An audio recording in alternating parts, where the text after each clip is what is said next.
Ibu Menteri Keuangan, Ibu Menteri Sosial. Terima kasih.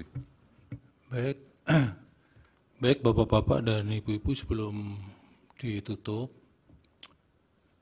ini ada pertanyaan dari Prof. Saltidi yang tertinggal tadi yang belum dijelaskan berkaitan dengan ketika pembahasan bantuan-bantuan ini, khususnya di era menjelang pemilu itu, Bapak-bapak dan Ibu-ibu, apakah di forum itu ada tidak pesan-pesan dari Presiden ataupun usulan dari para menteri bahwa hal yang demikian itu ada nuansa-nuansa yang sensitif yang kemudian harus dicermati karena berkaitan dengan kepemiluan itu.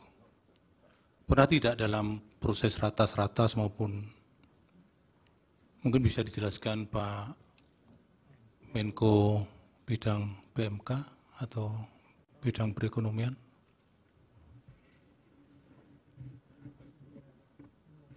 Pertama, kita konsentrasi kepada tupoksi masing-masing kementerian. Jadi dalam pembahasan selalu fokus pada pekerjaan kementerian. Terkait dengan pemilu tentu dibahasnya di Kemdagri, pembahasan dengan Mendagri. Jadi kalau di sektor ekonomi kita tidak membahas terkait pemilu. Demikian. Baik, sebenarnya ini kan kaitan dengan ketika ada plotting-plotting soal bantuan itu tadi.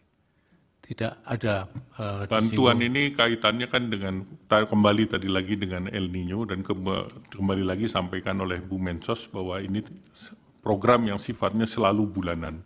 Jadi tidak ada ekstra program yang terkait dengan pemilu. Tidak ada sama sekali. Semuanya sesuai dengan apa yang dilakukan setiap bulan dan setiap tahun. Demikian. Baik, cukup dari para hakim. Baik, dengan demikian karena sudah tidak ada lagi dari para hakim yang ingin ditanyakan, kami kira yang tadi diminta Bu Menkyu mohon bisa dibantu untuk dikirimkan nanti untuk data-data dan salinan-salinan regulasinya. Dan dari Mahkamah tentunya mengucapkan terima kasih kepada para bapak-bapak dan ibu-ibu menteri. Semoga keterangannya bermanfaat untuk pengambilan putusan dalam perkara ini. Silakan diperkenankan meninggalkan tempat. Kami akan melanjutkan memeriksa dari DKPP.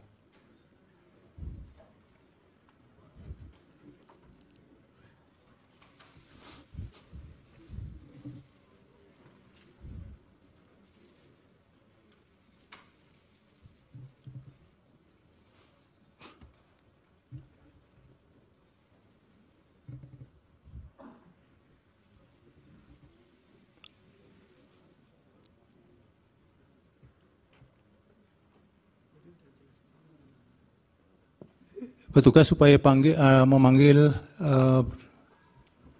Ketua DKPP dan timnya.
Silakan Pak. Terima kasih kehadirannya.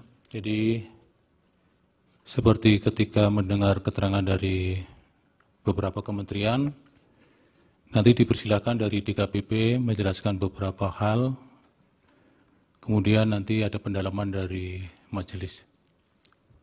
untuk memandu pemberian keterangan dari DKPP. Persidangan akan dipandu oleh Yang Mulia Prof. Saldi. Dipersilakan. Terima kasih Pak Ketua. Ini kalau Pak Ketua terus suaranya sudah habis, nanti bukanya lebih cepat nanti. Ini agenda terakhir di hari ini, kita mengundang juga pemberi keterangan Dewan Kehormatan Penyelenggara Pemilu. Jadi kami harap silakan dulu memperkenalkan diri Pak Ketua, yang siapa aja yang diajak hadir. Terima kasih. Assalamualaikum warahmatullahi wabarakatuh. Waalaikumsalam. Yang Mulia Ketua Majelis, Yang Mulia Bapak Saldi Isra, Yang Mulia Bapak Suhartoyo, Yang Mulia Bapak Adi Hidayat, dan Yang Mulia Bapak Daniel Yusmik, Yang Mulia Bapak Guntur Hamzah, Yang Mulia Bapak Ridwan Mansur, Yang Mulia Bapak Asrul Sani, dan yang terakhir Yang Mulia Ibu Eni Nurbaningsih. Terima kasih atas kesempatan yang diberikan kepada DKPP. Saya Hedi Lugito, Ketua DKPP RI, didampingi 2 anggota DKPP lainnya. Yang sebelah kanan saya, Idewa Kadek Wiarsara Kasandi. Dari namanya sudah kelihatan kalau dari Bali, Pak. Kemudian yang di kiri saya, Bapak Muhammad Tio Aliansah. 2 anggota DKPP yang lainnya tidak bisa hadir. 1 Bapak C. Kristiadi karena beliau sedang bersidang di luar daerah. Dan juga Ibu Ratna Dewi Pitalulu juga melakukan persidangan di luar daerah. Jadi kami cuma bisa hadir bertiga. Saya langsung saja. Di sini Pak, harus ke sini? Iya, sebentar Pak. Ya, silakan. Ini Pak Ketua ini apa ini? Tahu bahwa saya nanyakan kok nggak cukup anggotanya dijawab langsung oleh beliau tadi. Silakan Pak Ketua. Jadi ada beberapa poin di dalam permohonan-permohonan itu yang menyoal apa yang Bapak lakukan terkait dengan penyelenggara pemilu. Nanti disampaikan mungkin 15 sampai 20 menit. Nanti kita akan mendalami apa yang disampaikan itu. Dan untungnya pihak-pihak ini nggak akan menanya Bapak, cuman ini dialog dengan hakim saja yang disaksikan oleh pihak-pihak ini. Jadi agak lebih nyaman lah. Kalau diserahkan yang lain nanti pertanyaannya jadi lebih panjang begitu. Baik. Silakan Pak Ketua. Terima kasih Yang Mulia. Mohon izin.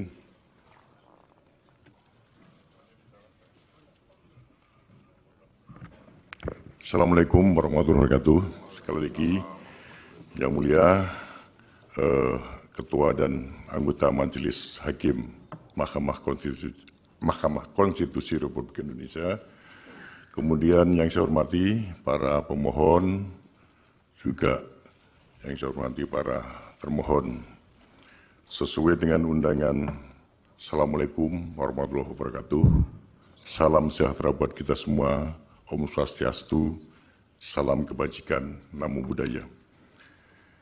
Sesuai dengan undangan dari Mahkamah Konstitusi nomor 11 tanggal 2 April, DKPP diminta memberi keterangan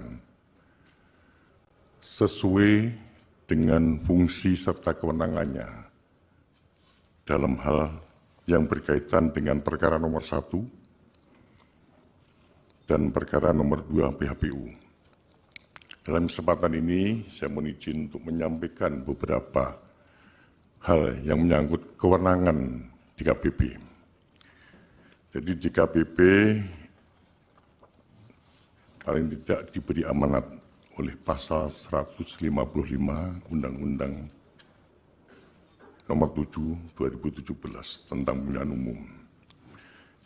Diberi kewenangan untuk memeriksa dan memutus aduan atau laporan adanya dugaan pelanggaran kode etik yang dilakukan oleh anggota KPU, KPU RI, anggota KPU Provinsi, dan anggota KPU Kabupaten Kota.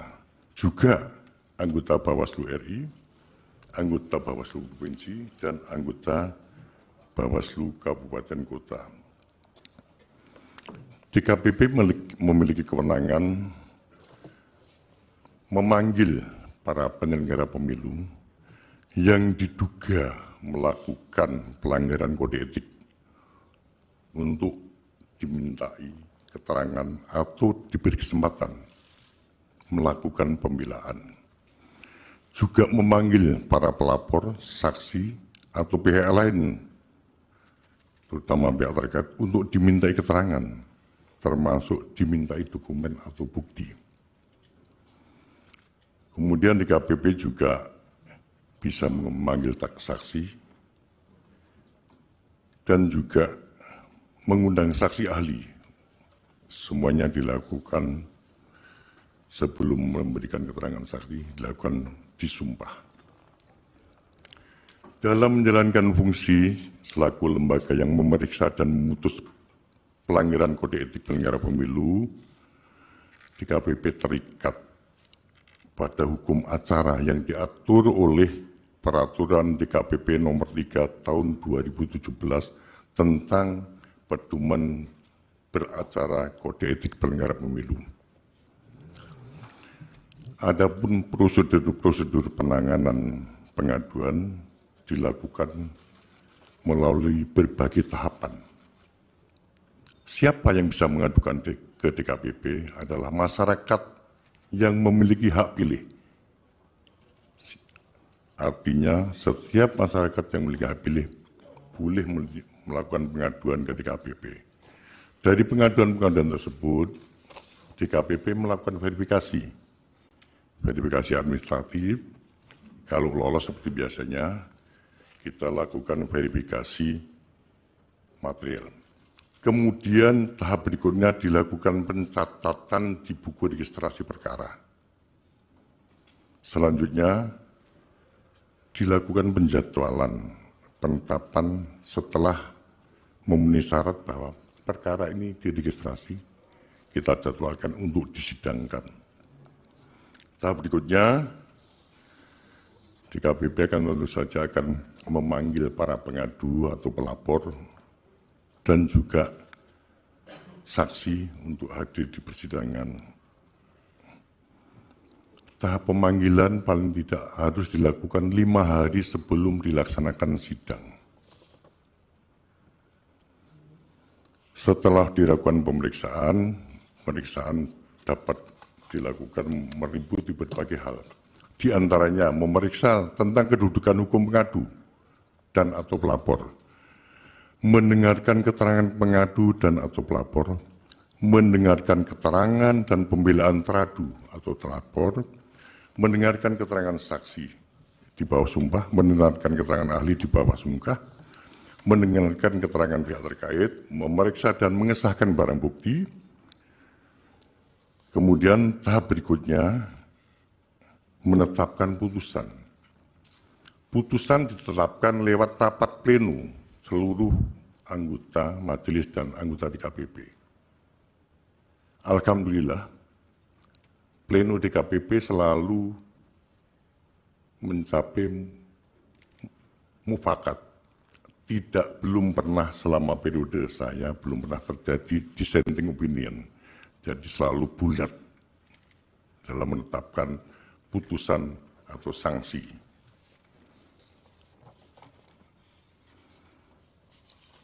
Bapak Ibu yang saya hormati, yang mulia Majelis Hakim Mahkamah Konstitusi, jadi berdasarkan data tahun 2023, DKPP sudah memeriksa sebanyak 322 aduan.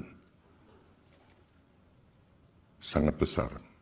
Artinya setiap hari satu. Jenis aduannya macam-macam, tidak semuanya menyangkut soal tahapan pemilu. Ada juga dugaan-dugaan pelanggaran etik yang non tahapan pemilu. Misalnya soal penyalahgunaan minuman keras di kantor, perselingkuhan antar penyelenggara pemilu, utang piutang, dan perbuatan asusila lainnya. Jadi tidak semata-mata tentang yang berkaitan dengan tahapan pemilu. Perkara terbesar di luar tahapan pemilu adalah perkara asusila. tapi masih terbesar 90% masih perkara tahapan yang berkaitan dengan tahapan pemilu. Untuk jumlah pengaduan 3 bulan terakhir ini, mulai Januari sampai tanggal 2 April kemarin, jumlahnya mencapai 166 pengaduan. 90% pengaduan berkaitan dengan tahapan pemilu. Jadi Bapak Ibu yang bisa bayangkan betapa besarnya jumlah pengaduan ke DKPP. 166 dalam waktu 3 bulan. Yang Mulia Majelis Hakim Konstitusi, dari jumlah 322 pengaduan tersebut yang ditangani DKPP tahun 2024, terdapat 4 perkara dengan teradu ketua dan anggota KPU RI terkait dengan pendaftaran pasangan calon presiden dan wakil presiden Bapak Prabowo Subianto dan Bapak Gibran Rakebumi Raka. Perkara itu diregistrasi dengan nomor perkara 135, 136, 137, dan 141. Dalam memeriksa perkara tersebut, DKPP berpegang teguh pada pedoman beracara Kode Etik Penyelenggara Pemilu.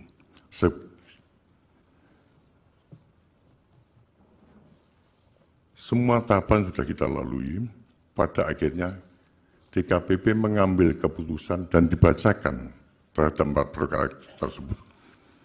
Putusan sudah dibacakan pada tanggal 5 Februari 2024. Yaitu terkait putusan perkara nomor 135, 136, 137, dan 141. Adapun putusan DKPP itu dibacakan secara terbuka dan disaksikan, bisa disaksikan lewat channel YouTube. Yang Mulia Majelis Hakim Mahkamah Konstitusi, bersamaan ini sudah kami lampirkan putusan yang untuk perkara 135, 136, 137, dan 141 sudah kami serahkan kepada Yang Mulia Majelis Mahkamah Konstitusi. Mohon untuk dipelajari.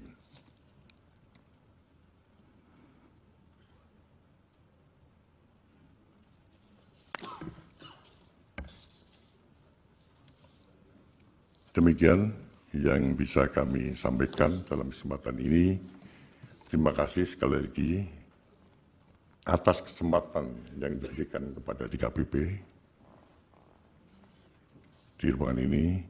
Selanjutnya bila ada pertanyaan-pertanyaan, saya harapkan pertanyaan tidak sampai menyangkut pada pokok perkara.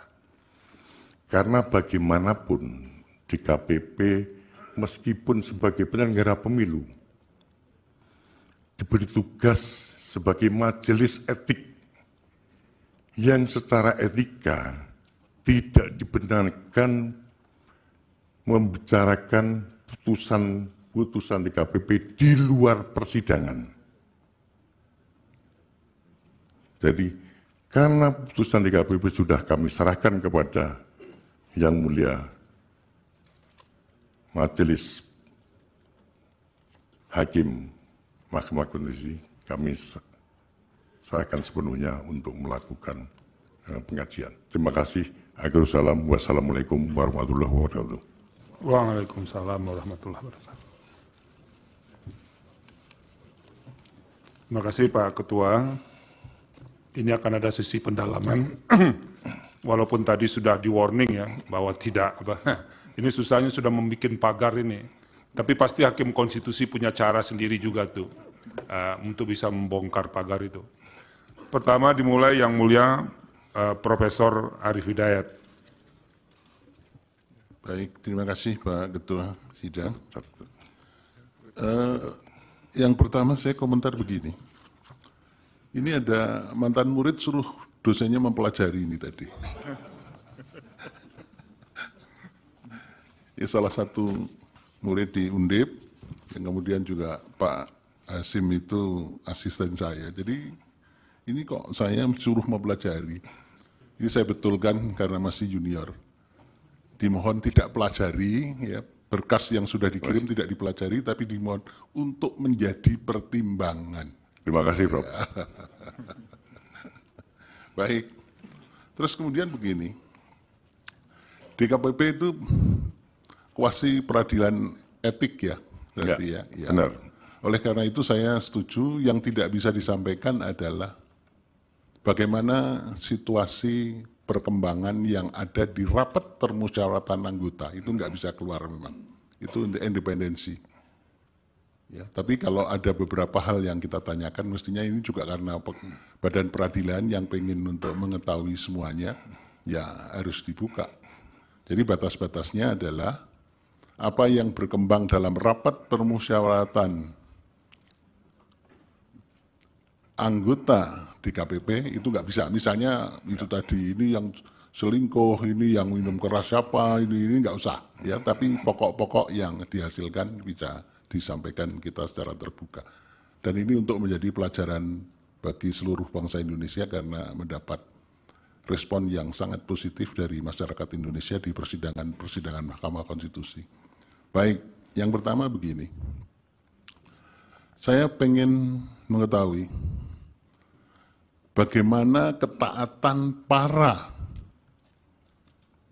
penyelenggara. Tapi sebelumnya begini, kenapa DKPP dihadirkan ke mahkamah?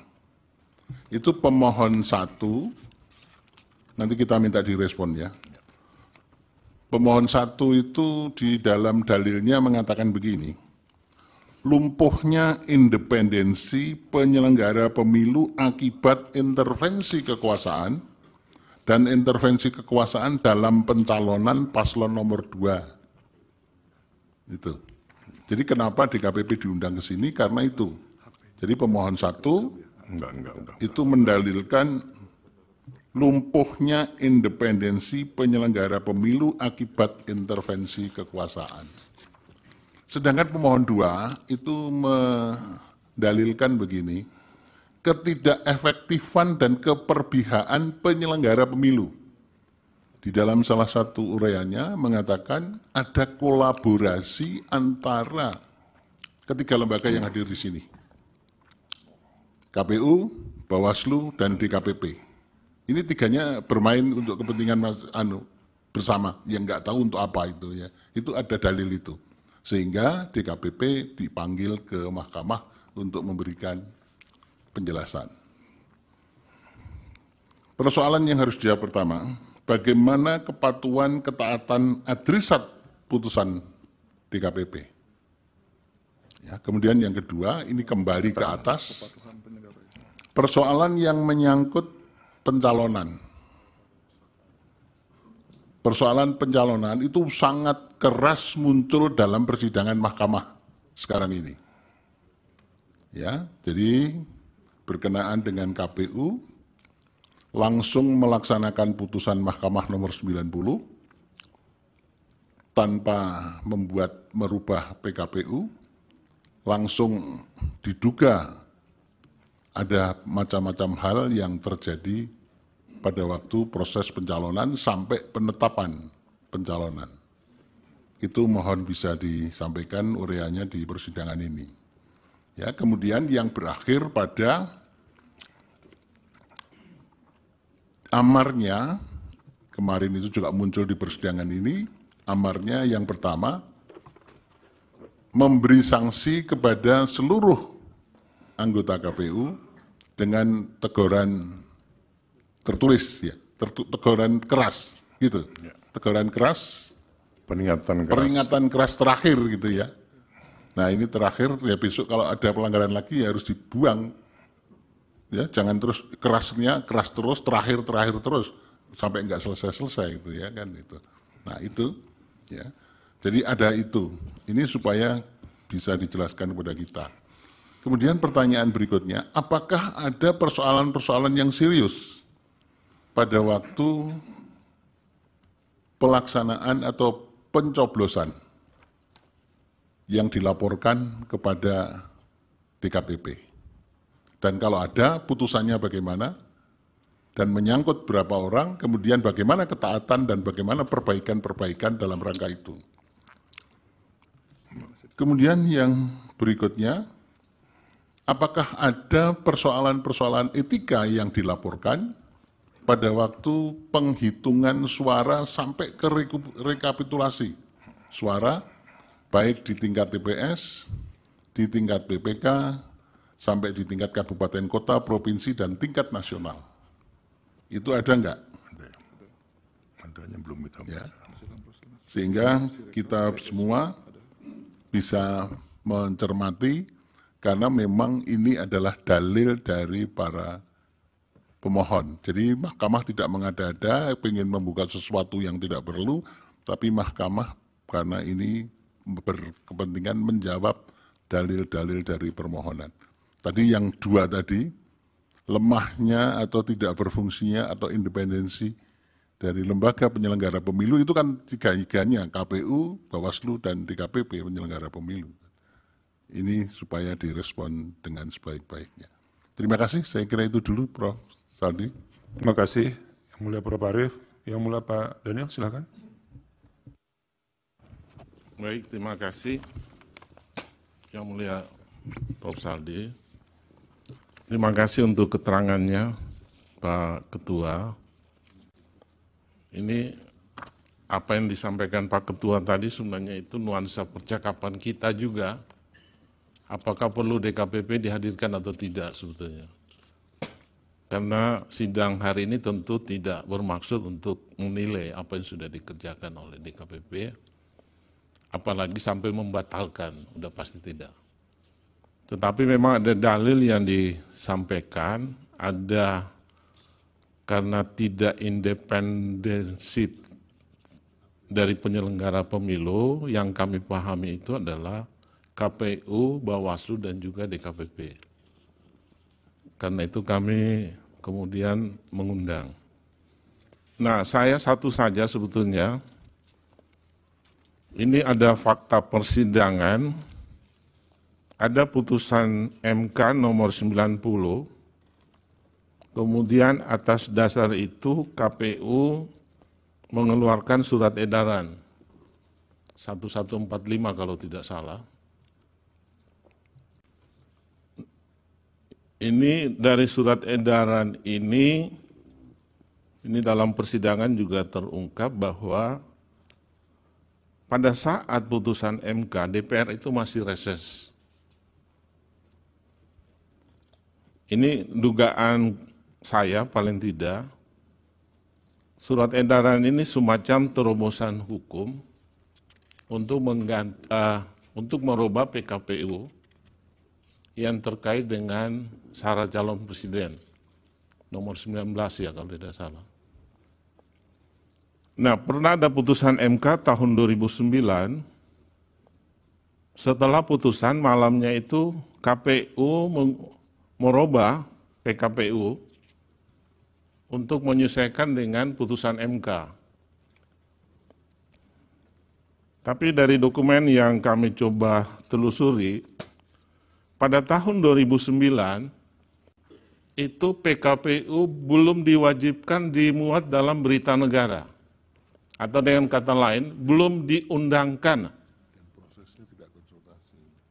Dan putusan MK juga ada menyatakan bahwa setelah itu, perubahan itu harus konsultasi kepada DPR. Nah, dari fakta hukum yang ada memang, apakah ada, ya ini tidak harus menjawab dari DKPP ya, tetapi ini fakta persidangan.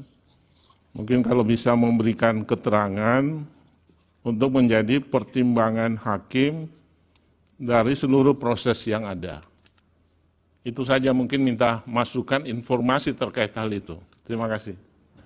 Terima kasih Yang Mulia Pak Daniel. Yang Mulia Prof. Guntur, cukup. Pak Ridwan, Yang Mulia Pak Ridwan, silakan. Baik, terima kasih Yang Mulia Pimpinan. Terima kasih kepada Pak Ketua DKPP dan juga tim yang sudah hadir. Saya karena sudah dikunci tadi, ada beberapa pertanyaan terpaksa tidak saya akan ajukan. Nah, namun demikian ada satu pertanyaan yang kira-kira mirip dengan apa yang disampaikan oleh Yang Mulia Prof. Arief.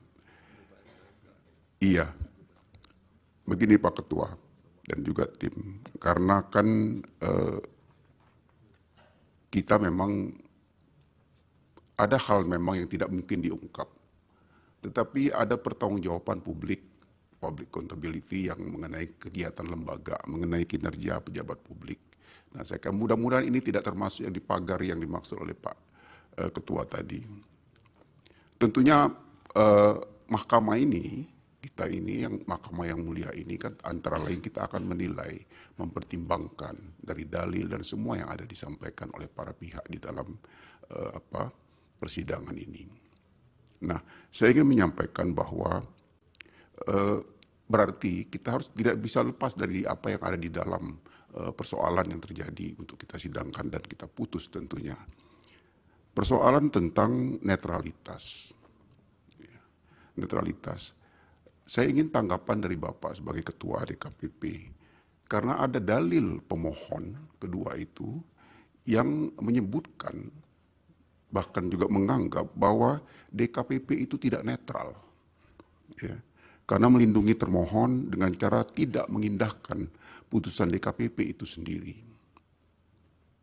Kemudian merambah ke Bawaslu yang dianggap tidak responsif dan tidak progresif karena banyak sekali yang tidak diregister. Padahal pelapor itu adalah mereka-mereka yang kadang-kadang tidak punya pendidikan, tapi dia tahu ada hal-hal yang tidak pada tempatnya untuk dilakukan oleh apakah itu petugas ketika pemilihan dan sebagainya. Nah, untuk saya ingin penjelasan kira-kira tidak-tidaknya Bapak menerangkan. Kita menghormati tentunya di sana ada pemohon 1, pemohon 2, termohon, pihak terkait dan sebagainya. Mudah-mudahan bisa diterangkan kalau ada bagaimana, kalau tidak atau miss seperti apa, itu saja kira. Saya kira itu saja Pak Ketua. Terima kasih Yang Mulia Pimpinan. Terima kasih Yang Mulia Pak Ridwan. Berikut Yang Mulia Prof. Eni, silakan. Baik, terima kasih Pak Ketua. Tadi saya tidak mau bertanya sebetulnya, tapi ketika Pak Ketua DKP mengatakan, wah ternyata juga ada yang asusila di situ ya. Tapi saya tidak akan bertanya soal pokoknya di situ Pak. Asusilanya seperti apa ya. Hanya ada yang menggelitik itu adalah ketika dalil pemohon itu berkaitan dengan mempersoalkan independensi dari penyelenggara, ya, khususnya dari KPU Bawaslu, yang kemudian dinilai dari mulai panselnya dianggap bermasalah, seperti itu. Nah, saya ada pertanyaan ringkas ya, ada nggak laporan yang disampaikan ke DKPP itu terkait di luar asusila loh ya, yang terkait dengan penyelenggara itu soal independensinya itu. Seperti apa kemudian tanggapan atau yang sudah dilakukan oleh DKPP terkait dengan hal itu? Itu saja, terima kasih. Terima kasih Prof. Eni. Yang Mulia Pak Arso? Cukup. Nanti Pak Ketua, nanti setelah Pak Ketua menyampaikan akan ada respon dari Pak Ketua. Silakan Pak Ketua.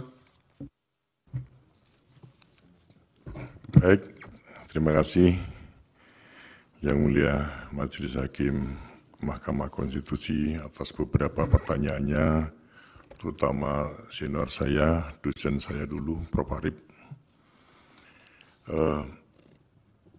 Terhadap pencalonan Capres dan Cawapres, apakah ada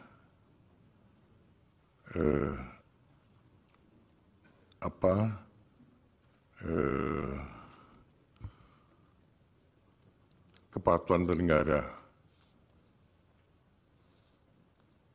Sudah kita periksa, tadi saya sampaikan ada 4 pengaduan yang khusus pencalonan Capres dan Cawapres. DKPP sudah memberikan sanksi untuk Ketua KPU, Saudara Hasyim Asyari, peringatan keras terakhir, dan dan peringatan keras untuk anggota KPU yang lain. Mengapa dibedakan antara anggota KPU dan ketua KPU? Karena DKPP, putusan DKPP itu bukan kepada lembaga, tapi kepada individu-individu penyelenggara pemilu. Jadi yang diputus itu adalah pelanggaran etik yang dilakukan oleh individu-individu penyelenggara pemilu, bukan lembaganya. Benar nggak ada ketidaknetralan? Sampai sejauh ini belum ada pengaduan ke DKPP yang berkaitan dengan netralitas penyelenggara pemilu sampai hari ini. Kemudian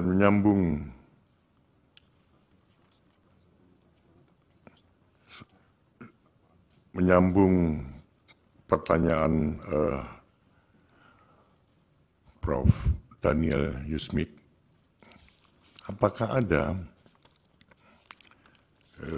pengaduan yang berkaitan dengan penghitungan suara?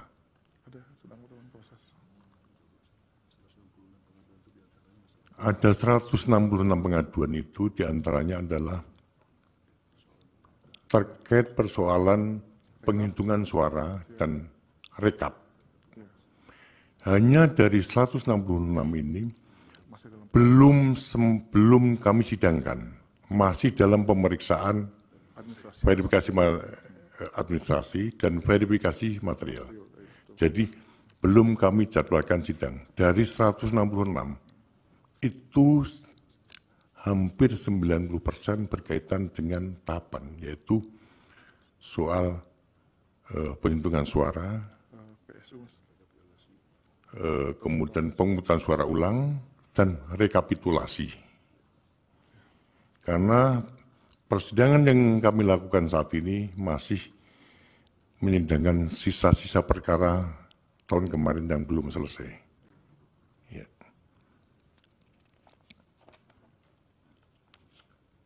Apakah ada persekongkolan di antara penyelenggara pemilu dan bagaimana tingkat kepatuhan penyelenggara pemilu terhadap kode etik penyelenggara pemilu? Dan apakah putusan DKPP dilaksanakan secara konsisten? Jadi setiap kali DKPP memutus perkara selalu disertai penetapan bahwa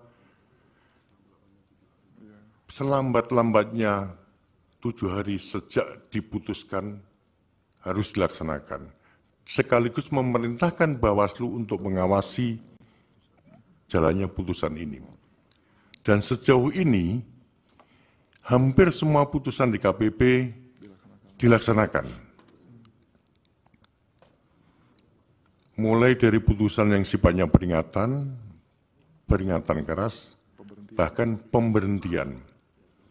Karena sudah banyak anggota KPU dan Bawaslu, terutama di tingkat kabupaten kota, yang diberhentikan. Nanti datanya tolong disampaikan oleh Mas Tio, berapa banyak? Sudah banyak. Baik pemberhentian tetap maupun pemberhentian dari jabatan. Jadi tadi Prof. Harip nyinggung, ini kok sudah diberi peringatan keras berkali-kali kok tidak diberhentikan. Mohon izin yang mulia. Jadi di KPP dalam memeriksa perkara itu fokus pada pelanggaran etik yang diadukan yang sedang kita periksa. Jadi berapa besar derajat pelanggaran etik perkara itulah kita lakukan hukuman atau putusan atau sanksi sesuai dengan derajat yang diadukan dan bukti-bukti yang terungkap di persidangan.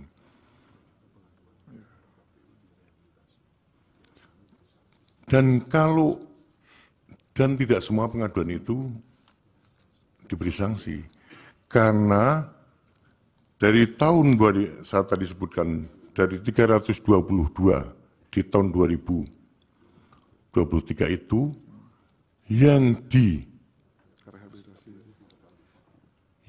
yang beberapa kasus banyak yang direhabilitasi.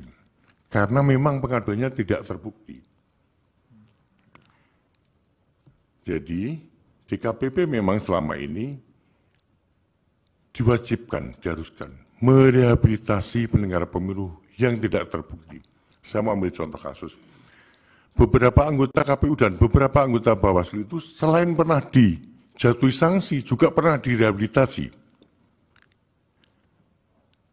Ada beberapa anggota KPU juga pernah menerima beberapa sanksi, tapi juga pernah direhabilitasi di kasus yang lain. Kira-kira gambarannya seperti itu. Karena banyak sekali diadukan.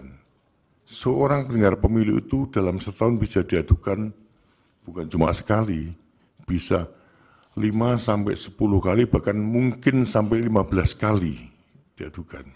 Tapi tidak semua aduan itu terbukti. Kalau terbukti kita beri sanksi sesuai dengan derajat pelanggaran etiknya. Kalau pelanggarannya cukup berat, ya kita beri sanksi peringatan keras atau peringatan keras terakhir. Kalau berat lagi, kita berhentikan dari jabatan.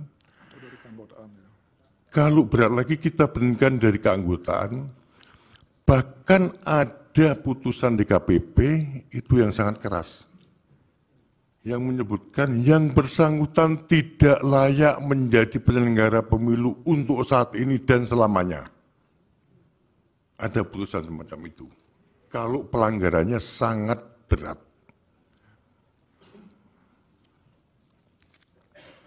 Jadi saya burungan, yang mulia, mohon maaf, saya burungan menjawabnya mulai dari Prof. Arief, kemudian Prof. Daniel Yusak, kemudian Prof. Ridwan Mansur. Ibu Eni Nurbaningsih yang saya hormati, apa tadi pertanyaannya? Memang yang paling banyak dipertanyakan terutama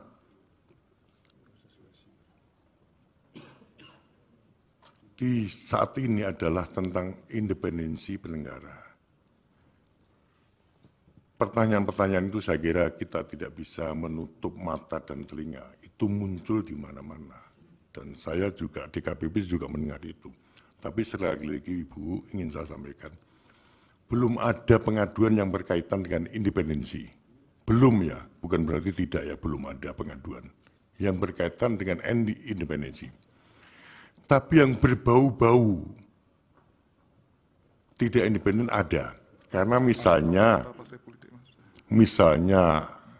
penyelenggara pemilu berpihak pada salah satu peserta pemilu. Ada. Atau anggota penyelenggara pemilu menjadi pengurus partai politik. Itu pernah diadukan. Dan itu kita berhentikan. Itu yang terjadi. Jadi sebelum mereka menjadi penyelenggara pemilu sudah kita filter. Karena peserta pemilu tidak boleh menjadi penyelenggara pemilu. Jadi yang terindikasi kuat, bahkan yang terbukti dia anggota partai politik kita berhentikan. Ada beberapa yang kita berhentikan. Jadi kalau pengaduan soal ini, kalau soal keterpihakan itu biasanya tercermin lewat pengaduan. Misalnya penyelenggara pemilu A, dia diadukan karena dia menggeser suara. Itu artinya indikasinya dia berpihak pada partai yang dia untungkan. Seperti itu. Tapi yang tentang netralitas penyelenggara pemilu secara keseluruhan, belum kami terima pengaduan itu. Pak Dewa ingin menambahkan? Cukup. Pak Dewa, cukup ya. Begitu yang mulia Majelis Hakim Konstitusi yang bisa saya sampaikan. Mohon maaf bila ada kekurangannya. Terima kasih. Pak Ketua. Ini ada Prof. Arief mau memberikan respon lagi. Ini di antara para pemohon 01 dan pemohon pemohon 1 dan pemohon 2 atau paslon 1 dan paslon 2, adakah paslon 3, maaf, paslon 3. Ada yang pernah melaporkan ke DKPP mengenai KPU atau Bawaslu?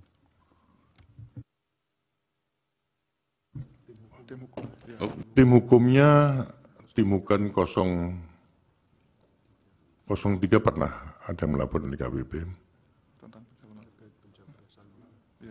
Iya, kasus apa itu? Persoalan apa yang dilaporkan?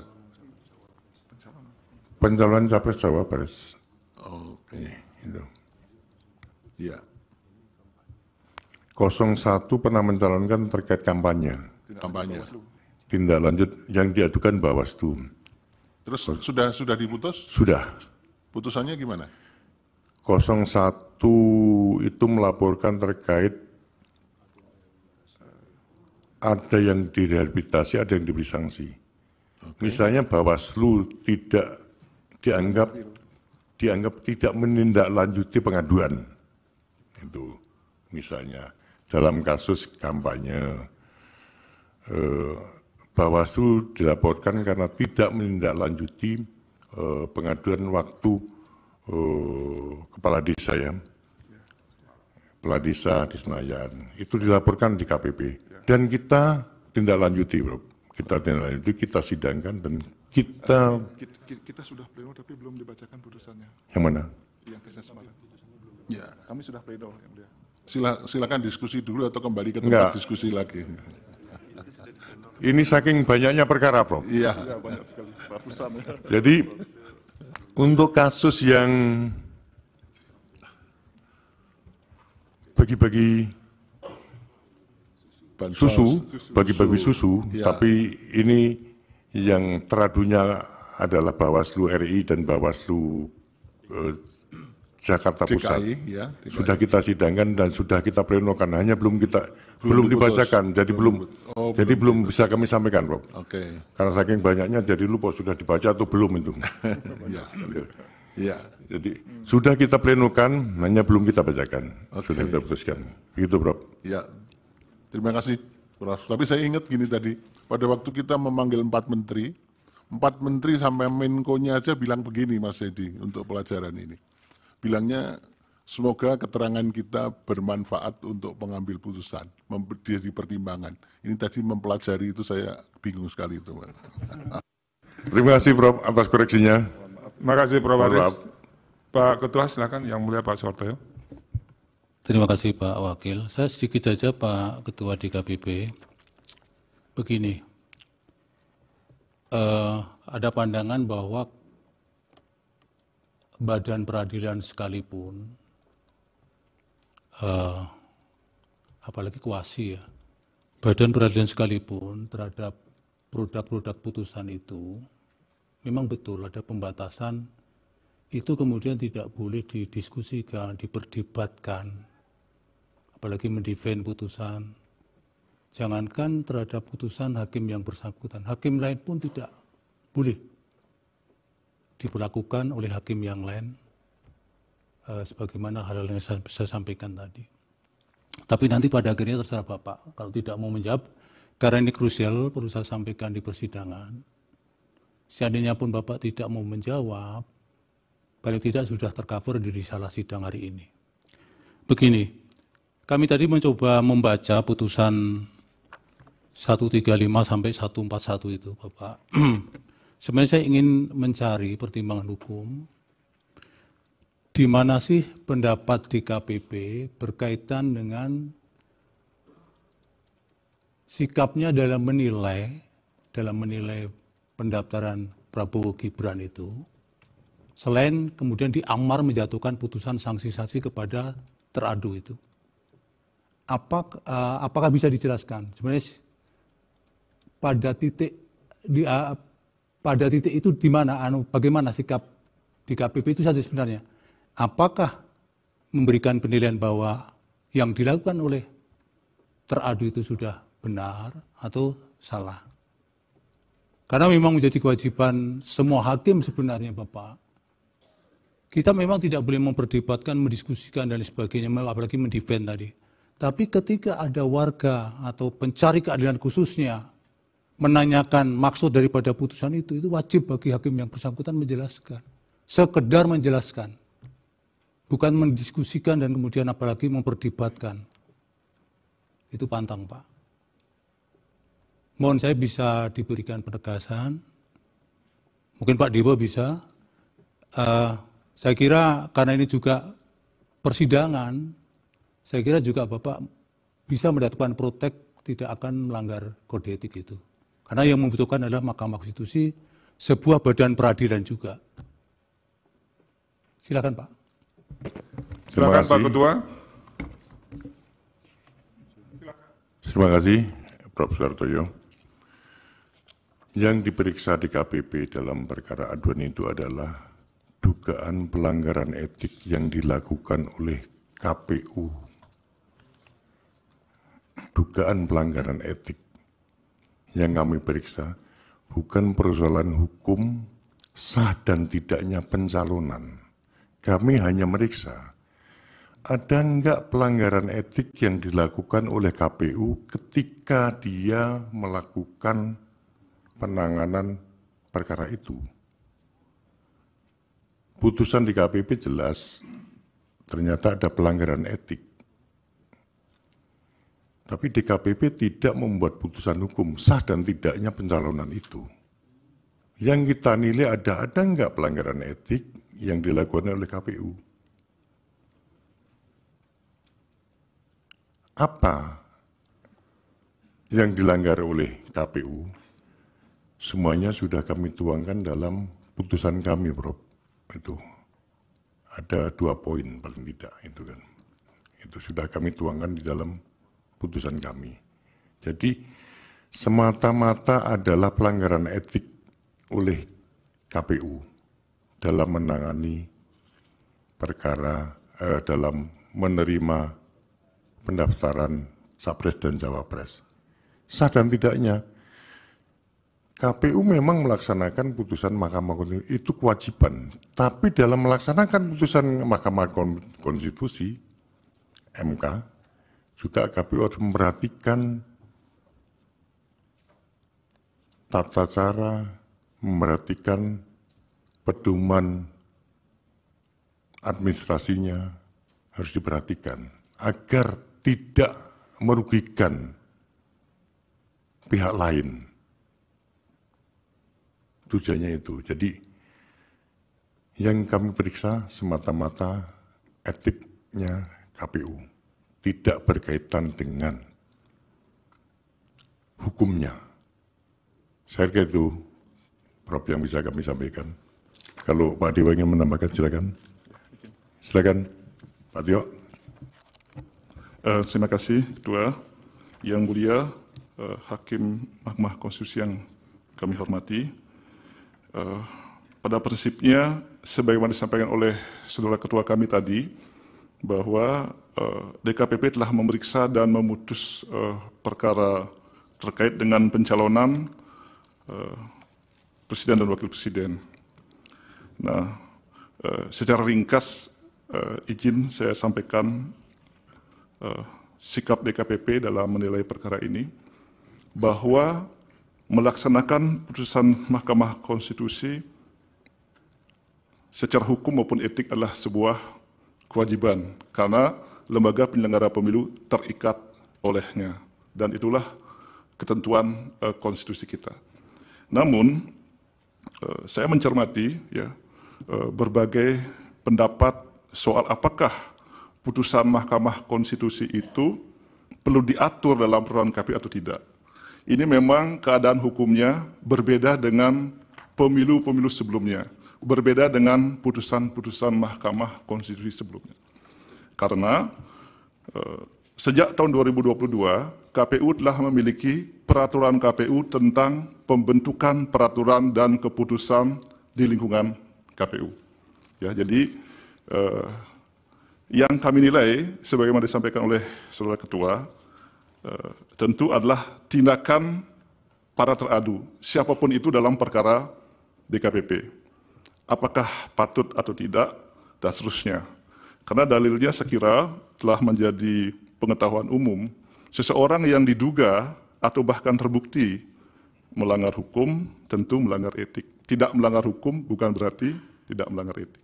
Jadi kondisinya berbeda. Dan itulah yang kemudian kami gali dan terungkap fakta-fakta dalam persidangan. Jadi bahwa terhadap satu hal yang menyangkut hak warga negara, sesuatu yang menyangkut hal-hal fundamental bagi kehidupan berbangsa dan bernegara, apalagi itu telah diputus oleh Mahkamah Konstitusi, apapun situasi pada saat itu menurut kami memang harus dilaksanakan. Tapi untuk mewujudkan kepastian hukum, ya, mewujudkan profesionalisme penyelenggaraan, tentu asas-asas prinsip-prinsip ya sebagai diatur dalam tata cara ya dan tata kelola pemilu yang baik itu juga diperhatikan. Sekali itu sedikit tambahan dari kami, selebihnya sebagaimana yang mulia tadi sampaikan dan juga saudara ketua bahwa rinciannya telah kami tuangkan dalam putusan yang mohon izin tidak akan saya uraikan secara lebih detail. Demikian lebih kurangnya saya mohon maaf. Terima kasih. Cukup. Rasanya sudah cukup ya, saya kembalikan ke Pak Ketua. Baik, terima kasih Pak Ketua dan Bapak-Bapak anggota DKPP atas keterangannya. Semoga bermanfaat untuk kami, Mahkamah, untuk menjadi pertimbangan dalam penjatuhan putusan nanti.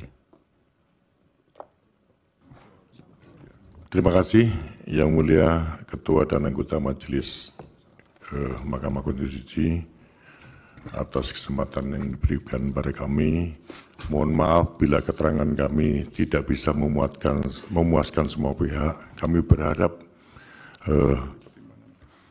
yang kami sampaikan bisa menjadi pertimbangan bagi Mahkamah untuk mengambil keputusan. Terima kasih. Akhirul salam. Wassalamualaikum warahmatullahi wabarakatuh. Waalaikumsalam warahmatullahi wabarakatuh. Silakan Bapak, sudah diperbolehkan.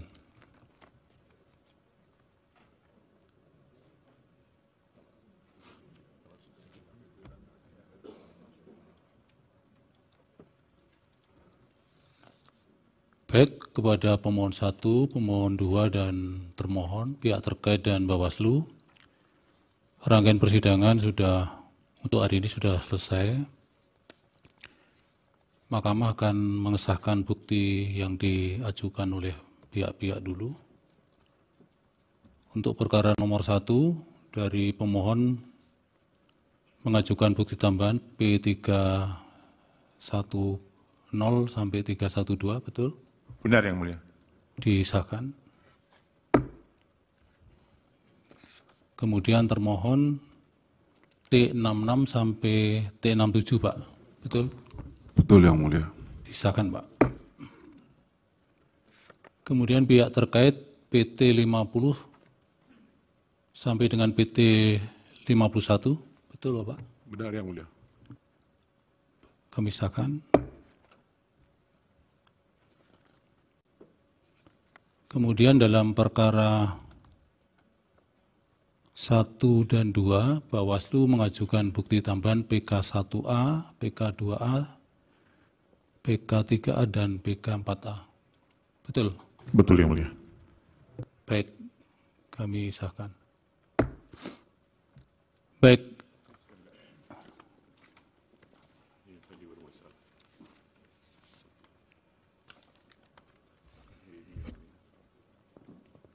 Kemudian yang perkara nomor 2 dari pihak terkait menambahkan bukti PT 13A sampai dengan 13G dan PT 14. Betul, Bapak? Benar Yang Mulia. Disahkan.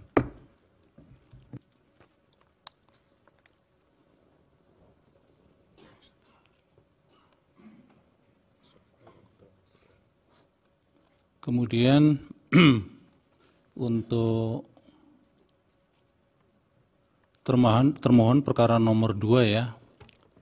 Bukti 66 sampai dengan bukti T70, kecuali bukti T68 karena tidak ditemukan leges dan tidak, oleh karena itu tidak diverifikasi ini.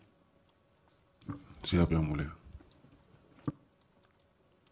Sedangkan bukti T69, harddisk berisi D, tidak terdapat formulir untuk kejadian khususnya.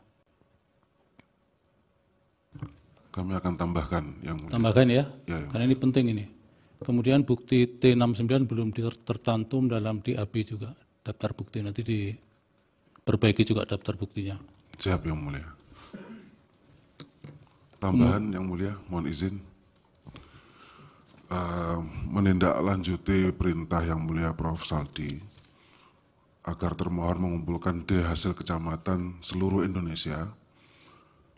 Kami termohon sudah berhasil mengumpulkan dalam bentuk soft file yang sudah ditata berdasarkan provinsi, kabupaten, dan kecamatan. Namun demikian, untuk hard file-nya Yang Mulia, kami baru mampu menyelesaikan 4 provinsi, karena dari hasil kecamatan itu Yang Mulia mohon izin, untuk satu kecamatan dokumennya sampai 35 sampai 40 tergantung luasnya kecamatan Yang Mulia. Jadi kalau satu kali print, ya itu berarti ada 40 sampai 35. Dan jumlah kecamatan seluruh Indonesia itu 7.277 kecamatan Yang Mulia. Jadi apabila diizinkan kebijaksanaan Yang Mulia, soft file-nya akan kami serahkan terlebih dahulu. Iya.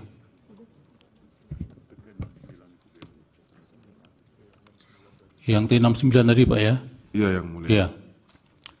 Ini juga menjadi perhatian untuk pemohon dan pihak terkait, termasuk Bawaslu.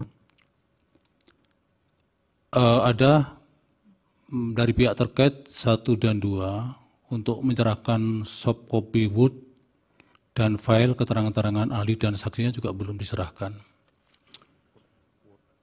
Nah, oleh karena itu tadi kami majelis bersepakat sekiranya ada hal-hal yang masih mau diserahkan, meskipun ini persidangan terakhir, bisa diakomodir melalui kesimpulan. Memang kesimpulan dalam persidangan Pilpres sebelumnya tidak dikenal, tidak diwajibkan. Tapi untuk mengakomodir hal-hal yang masih bagi Mahkamah pandang masih krusial dan tertinggal ini, forumnya kan tinggal melalui penyerahan kesimpulan itu. Terlepas kesimpulannya mau dipergunakan atau tidak, jadi tidak wajib. Tapi bagi pihak-pihak termasuk khususnya pihak terkait, karena masih ada keterangan ahli dan keterangan saksi yang file-file keterangannya belum diserahkan, saya kira supaya tidak kemudian persidangan sudah ditutup tapi kok masih ada lalu lintas penyerahan dokumen-dokumen yang kemudian keabsahannya bisa menimbulkan persoalan.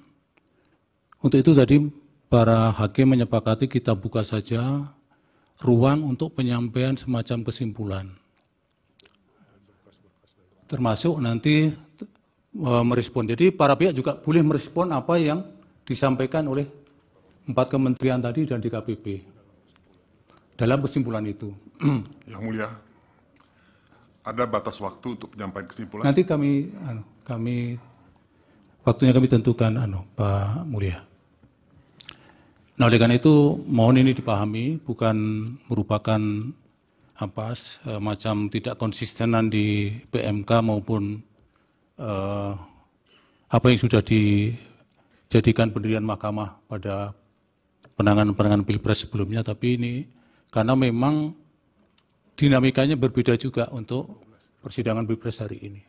Oleh karena itu mohon bisa dipahami. Sehingga tadi kami berdelapan sudah sepakat bahwa mekanisme penyampaian hal yang perlu disampaikan sebagai bentuk kelengkapan dari proses persidangan ini bisa disampaikan melalui forum kesimpulan itu. Kemudian waktunya disediakan pada tanggal 16 April 2024 selambat-lambatnya pukul 12 langsung diserahkan kepada kepaniteraan. Kak, yang mulia, apakah itu sekalian dengan bukti-bukti tambahan? Bisa. Bisa. Oke, jadi tanggal 16 jam 12. Paling maksimal jam 12 Pak Mulia. Jadi bukti silakan kalau memang masih ada, hanya nanti tidak bisa kami sahkan di persidangan, meskipun juga bagian yang akan kami pertimbangkan dalam putusan. Dan kemudian kekurangannya tentunya pihak-pihak sudah tidak bisa melakukan isage lagi. Oke. Terima kasih yang mulia. Apakah saya boleh menambahkan beberapa hal lagi? Yang itu dulu sudah Yang clear itu ya? dulu. Ya itu clear yang mulia. Kalau saya mau menambahkan beberapa pertanyaan masih mungkin. Silakan apa ini? Begini, tadi ada beberapa PowerPoint yang disampaikan oleh 3 menteri. Menteri Erlangga, Keuangan, dan Menteri Sosial. Apakah itu dimungkinkan juga bisa kami dapatkan yang mulia? Bisa. Nanti biar kepaniteraan bisa, karena itu sudah milik publik juga di persidangan. Ya, dan juga kami ingin mohon, karena kemarin waktu pihak terkait menyampaikan ahli, Saudara Hasbi dan Saudara Kodari, juga ada PowerPoint yang disampaikan. Kami mohon kalau kami juga bisa mendapatkan itu. Dan sekaligus juga apabila dimungkinkan, keterangan ahli dan afidavit dari pemohon 1 dan termohon serta Bawaslu, seandainya itu dimungkinkan untuk didapatkan, kami akan berterima kasih sekali yang mulia. Kalau untuk pemohon 1 mungkin aksesnya tidak terbuka ya, karena kan masing-masing perkaranya berbeda. Oke. Kalau termohon dan pihak Kalau terkait, kalau pihak terkait bisa, karena memang saling berhadapan-hadapan. terima kasih yang mulia. Izin yang mulia pemohon 1 Ya, Pak. sebelum ditutup, terima kasih. Jadi permohonan yang sama kami ajukan seperti pemohon 2 untuk keterangan tertulis dari pihak terkait, ahlinya pihak terkait, dan kemudian juga dari para pemberi keterangan tadi. Yang pertama. Kemudian yang kedua, yang mulia, terima kasih atas kesempatan diberikannya untuk menyusun kesimpulan. Namun demikian, pemohon 1 mohon kebijakan sekiranya tanggal 16 itu adalah hari pertama masuk dari libur panjang, diperkenankan tanggal 16 pukul 16 yang mulia. Jadi agak sore. Iya, yang mulia. Boleh kalau agak sore. Karena hari efektif itu tinggal 2 hari Pak Heru. Itu untuk kami bermusyawarah dan membaca putusan nanti. Sehingga memang harus dipaksakan untuk di 16 itu harus sudah. Sekiranya akan mengajukan kesimpulan di hari itu. Terima Sore kasih, boleh, Pak. jam 16 ya. Terima kasih yang mulia. Baik, Pak Mulia jadi Jadi diralat tadi. jam 16 juga yang mulia. Terima kasih yang mulia. Dari Pak Oto? Ya, kami kurang jelas tadi apa yang disampaikan untuk supaya klarifikasi lebih tepat.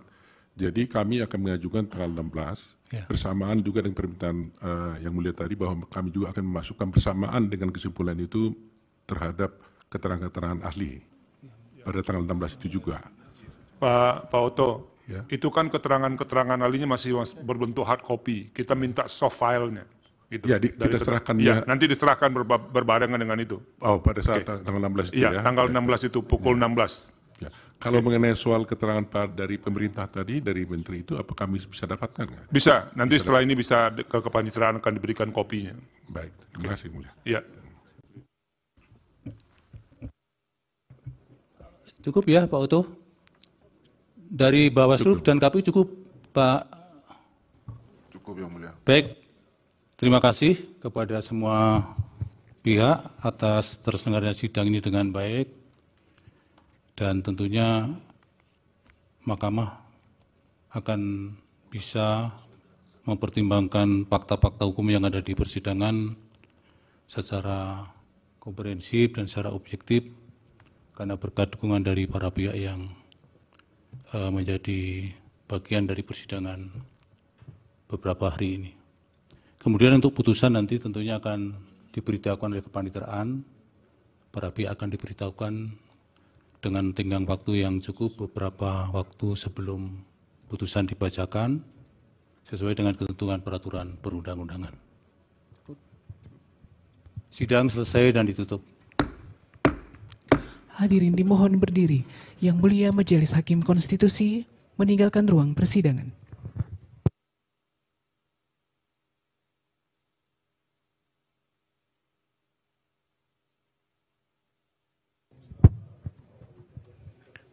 Hadirin disilakan duduk kembali. Hadirin yang kami hormati, demikianlah persidangan pada hari Jumat tanggal 5 April 2024 untuk perkara nomor 1 /PHPU.Pres /22 Romawi /2024 dan perkara nomor 2 /PHPU.Pres /22 Romawi /2024 telah selesai. Terima kasih, selamat sore.